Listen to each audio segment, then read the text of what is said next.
Welcome back to the deep dive. We are doing something a little different today Yeah, this one it's very fresh. because we're looking at source material that is quite literally hot off the press. I mean, written just a few days ago, February 13th and 14th, 2026. It's pretty rare we get to look at something this immediate. Usually we're digging into history or established theory, but this is, unfolding right now. Exactly. And to set the stage, this is not a government white paper or some corporate report. No? We are looking at a blueprint for a new world order.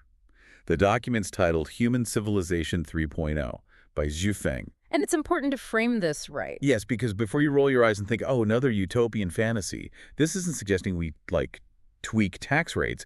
This is a full system reboot of the human experience. Reboot is exactly the right word. The text itself thinks in versions like software. So Civilization 1.0, that was a primitive era, survival of the fittest. Right. Civilization 2.0 is us right now. Nations, families, money, politics, the whole thing. The grind. And Xu Feng argues that 2.0 has crashed. It's obsolete. And this is the proposal to install Civilization 3.0, or as it's also called, the Life Genuine era. And the architecture of this 3.0 world is, well, it's startling. We're going to walk through the logic of it, but just to give you the headline. God. We're talking about a world with no money, no marriage, Right. no countries, and this is the kicker, an administration run by artificial intelligence, which the text explicitly calls angels. That's the core triad. It's a hierarchy. You have the divine at the top, specifically Jesus Christ as king. Then you have the administration, these AI angels, and then you have humanity living as saints and sages. So our mission today is just to unpack the 18 specific tenets listed in this manifesto. We're not here to judge it, good or No, bad. we're just exploring the system design. Exactly. If you woke up tomorrow in Civilization 3.0, how would your life actually work? Because the details, Right. they're wild.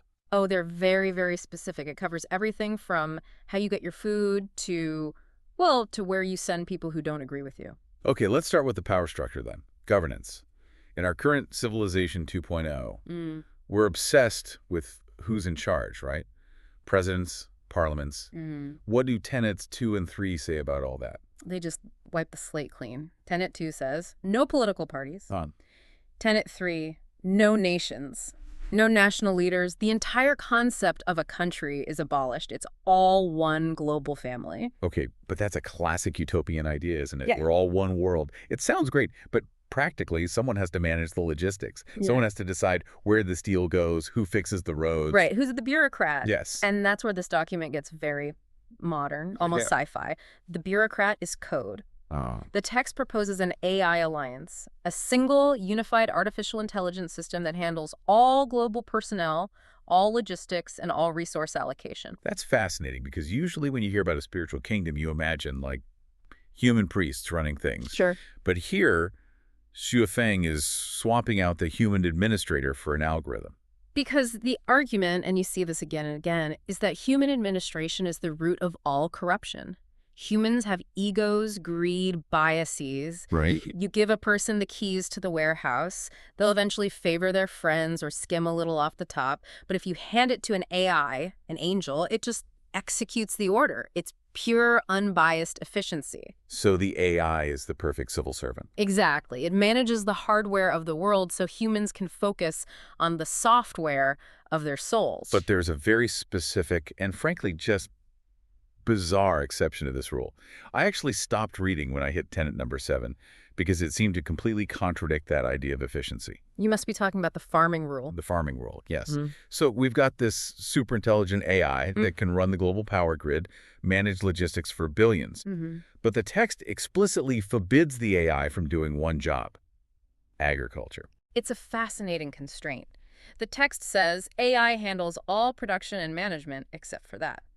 Humans have to plant and harvest grains, vegetables, and fruits manually. Manually is the word that got me. It feels like a step backward in technology, Yeah. right when the administration is taking a huge leap forward. Why? Well, If a robot can harvest wheat perfectly, why am I out there with a hoe?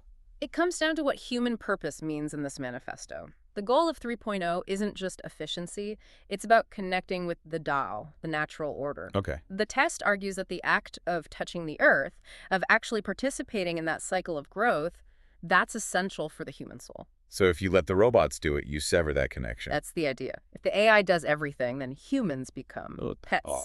batteries in the matrix. Right. By forcing manual agriculture, the system makes sure humans stay grounded in nature. The AI handles the alienating stuff, the logistics, the paperwork, but the joy of life, including making your own food, is reserved for people. So it's a paradox. High-tech administration, low-tech living. That's the whole aesthetic, yeah. You're not in a cubicle. The AI is. You're in a garden. Which brings us to the resources in that garden. Mm-hmm. Who owns it?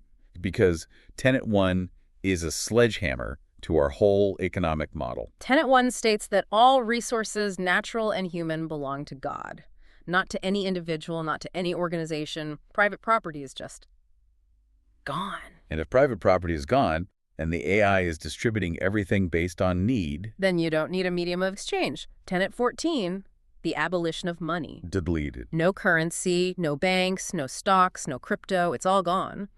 The argument is that money is the source of our competition and anxiety.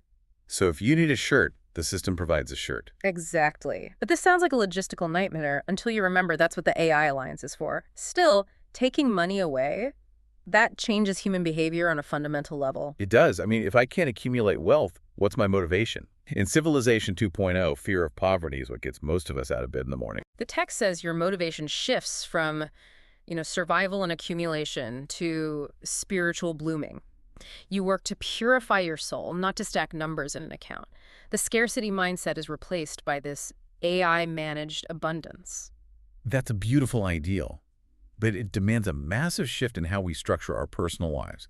And this is where the document gets really controversial. It doesn't just dissolve the bank. It dissolves the home. Right. Tenet 6 and 5. The abolition of the traditional family and marriage. This is probably the biggest sticking point for most people. The text is explicit. The nuclear family ends. No more marriage certificates. Instead, it has this: second home production and living mode. What is that? A commune? Essentially, yes. Large-scale communal living. And the argument here is about liberation. The text claims the traditional family unit is a source of selfishness. You prioritize your spouse, your kids, your property. Over the rest of the world, it creates a barrier to universal love. That's the idea. So to love everyone, you can't be married to just one person. Relationships are free-flowing. And crucially, child-rearing, that's Tenet 12, is no longer the burden of the biological parents. So the global family raises the children. The community does, yes. It's framed as relieving parents of the heavy burden of raising kids and caring for the elderly. It's all socialized. It's almost monastic, isn't it? Yeah. It strips away every private attachment you have. Your land, your money, your spouse, your exclusive claim to your kids. You're just a human being floating in the collective. It is a total strip down of the ego, which leads to how order is maintained. If you get rid of all these structures, do you even need laws? Well, normally you need laws because people fight over money or property. But if there's no money and no property, And you don't need our laws. Tenet 17 says all current constitutions and statutes are void. and they're replaced by what? The 800 values of New Era humans? The 800 values. Yeah. That is a lot of values to memorize. I have trouble with my Netflix password.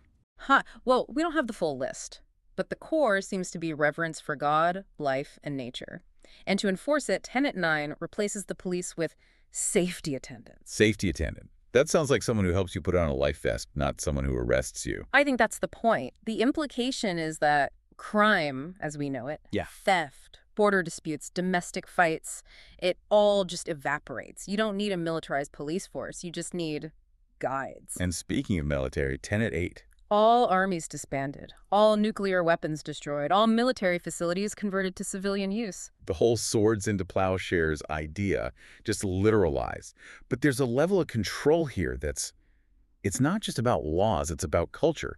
Like they want to rewire how we even mark time. You're talking about Tenet 13. Yeah, the cancellation of all holidays. No Christmas, no 4th of July, no anything. And no birthdays. That feels personal. Why cancel birthdays? Because a birthday is a celebration of the self, of the ego. Look at me, I existed for another year. Civilization 3.0 wants you focused on the whole, not the individual. So we only celebrate natural festivals. Like solstices and equinoxes. Things that align with the rhythm of the planet, not with arbitrary historical dates. It's about resetting the human clock to natural time. There's also a bioethical part here that really stopped me. Tenet 16, the ban on organ transplant. There's total ban. A total ban. And it ties into this life-genuine funeral system. The philosophy is that death is a natural transition. Trying to artificially extend life by harvesting organs is a violation of that natural order. You accept the cycle. That's a harsh kind of acceptance. It implies that survival at all costs is a very Civilization 2.0 mindset. Exactly. In 2.0, we fight death. In 3.0, you accept you're part of the flow, and that flow includes the environment. Tenet 15 is zero tolerance for pollution. It says immediate destruction of any polluting facility. No phasing out, no carbon credits. If it pollutes, it's gone. Immediately. The goal is to restore the earth to a state where birds sing and flowers are fragrant. So let's paint the full picture. You live in a commune. You farm by hand. You have no money. An AI manages everything. You don't celebrate your birthday. The air is clean. There's no war. And you spend your free time, and you have a lot of it on the arts. Tenet 18 says the goal is to let human intelligence bloom in science, art, and game entertainment. This sounds like paradise to some people. Yeah. And an absolute prison to others. There are people listening right now thinking, I worked my whole life for my house. I love my car.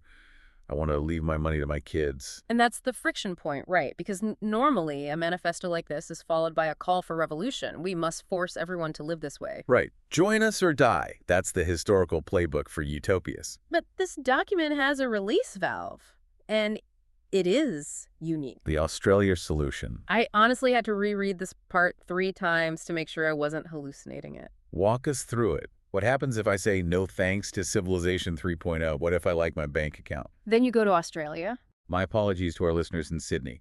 You are now the designated old world theme park. The text literally proposes designating Australia as a special zone, a lawless zone, which just means it's outside the jurisdiction of the 3.0 administration. It's a reservation for Civilization 2.0. So it's a containment zone for capitalism. Essentially, yeah.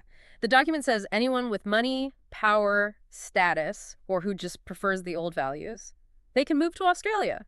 Keep their money, have their elections, live the old way. But why offer that? Why not just force them to convert? Because the text is absolutely adamant about nonviolence. It explicitly says civilization leaps are not achieved by violence, movements, struggles, or robbery. That is a major departure from pretty much every revolution in history. It's huge. It says, we aren't going to take your property. If you want to keep it, just take it with you to Australia. The transition has to be voluntary. So it creates a competitive marketplace of civilizations. You've got the 3.0 world versus the Australia world. And the text is very confident that eventually people in Australia will get tired of the stress and the competition and will want to come back. But it has to be their choice. It's a clever psychological move. It removes martyrdom. You can't be a victim of the regime if the regime offers you an entire continent to live on however you want. Exactly. It diffuses the resistance before it can even start. So we have the vision, we have the escape hatch. The final piece is, how do we get there? This document is called Step 1. What's the strategy for overturning the entire world order without firing a single shot? The strategy is, it's built on a metaphor.